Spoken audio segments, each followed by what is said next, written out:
Welcome back, folks. You're watching Cape Rugby TV. In studio with me, Renzel Botman, Cape Rugby TV, but also coaching in Hammies. And, of course, Alastair, head coach at CPUT. But we now see him more as a Cape Rugby TV presenter as opposed to a coach at CPUT. Alastair, one of the things that we did see recently, and I've got to ask you about this because you are a coaching legend. So, yeah. You never knew that status. 100%. We create statuses here on TV. People see it on TV and it's gospel. All right. But one of the things that we saw from Western Province Rugby last week was the announcement of the coaches' workshops, which is, we saw the announcement of the level 17 coaches courses, the World Rugby levels, sorry, not level 17. The World Rugby Level 1 coaching courses, the Level 2 coaching courses, the S&C coaching courses. In 2024, Western Province Rugby had record numbers for coaches signing up and getting through the courses. This is a great thing for Western Province, that the dates are out so early and that coaches can get involved. Yeah, it's a great thing. And I mean, every year we have a volume of if I just put my educator's hat on, from the unions or from an educator side of things. Every year we have volumes or number of coaches attending these courses. Yeah. And they're filtering into the clubs. Yeah.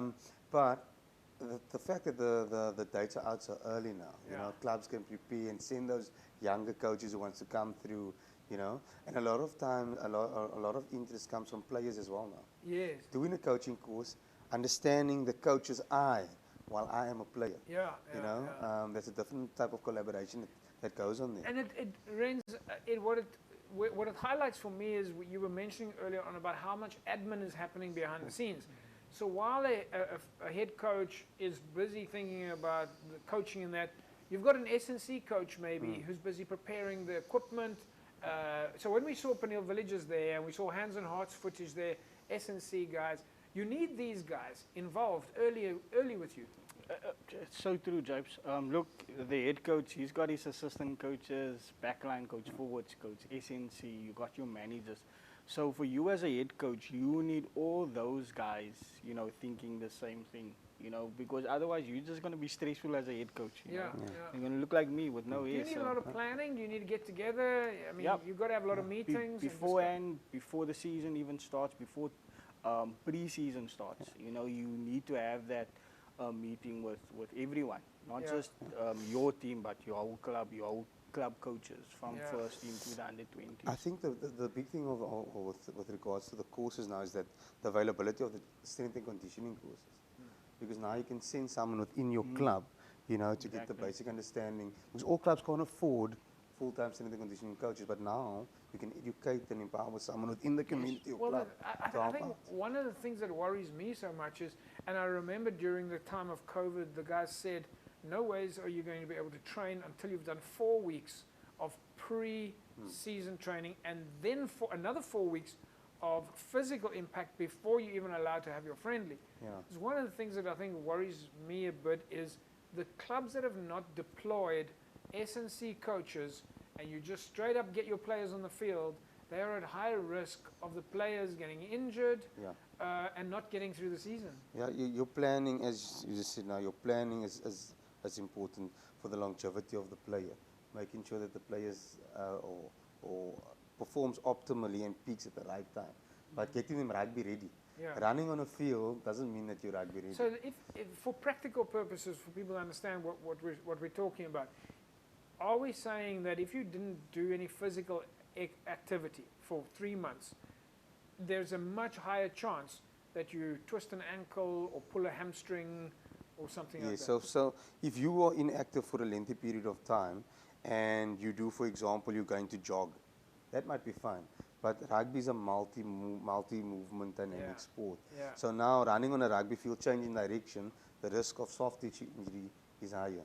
So having a 4-week, for example, skills and running program before you get into a 3-week bag and contact period program before you get onto, you know, it's all around planning, JP. And that's where the S&C is very important. S&C, right, folks. So that's one of the courses that Western Province Rugby has rolled out. It's the strength and conditioning courses. And personally, I think you need to be doing that course first because in addition to being able to coach your rugby team into being fit and strong, maybe you can host a couple of boot camp sessions at your club for the local neighbours to come and get involved. I think that's, after all, how False Bay women's rugby side got started. Let's take a look here at a little highlights clip that we got from Rocklands.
Right, there we go, folks. Rocklands.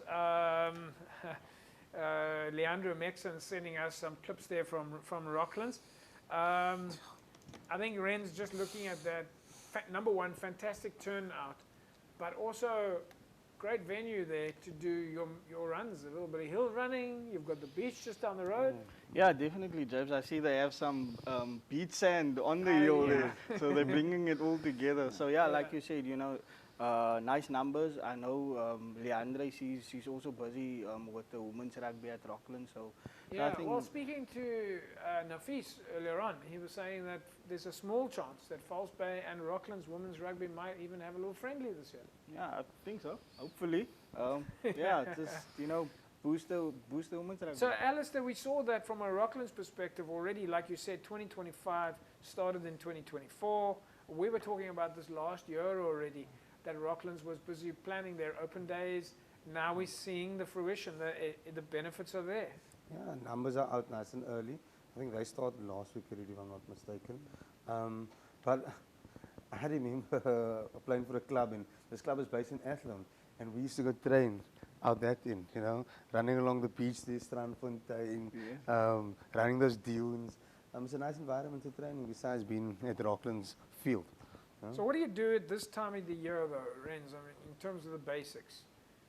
We're seeing everybody get to the field there. Like, what are the 2 or 3 main objectives that you want to achieve in these first 2 or 3 days before you find your groove?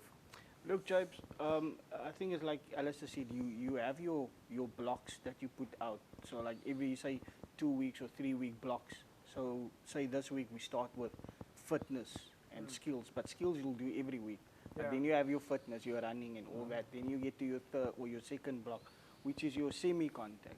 Once you get there, and then you get to your next block. But for most, when you start, it's your most thing, because a lot of these players, a lot of these clubs don't have the facility at, with gyms and stuff. So for them, you have to have your conditioning right. So it's running. You have your bag, so you take your tackling bags and you use it as weights. Pick it up and you throw it. So all these stuff is very important, but that needs to happen before you get to the contact point. Yeah. All right, folks, we've got some fantastic footage from All Saints. Fernando Faviers is back in the mix. Fernando again sending us some clips, so we'll be taking a look at that after the break. Masi Pumelele also sent us some training footage. And please remember, if you are watching right now, send us your clips so that we can give more exposure to your club, to you. And of course, don't forget that if you have a new jersey, all right, for the show, possibly with a sponsor on, and even if you don't have a sponsor's jersey, send it to us. so we can include your jersey, your kit item on the show. It's a great way for us to give extra exposure to our clubs. Folks, we're going to take a break. When we come back from the break, we'll start wrapping it up. We'll be back in a sec.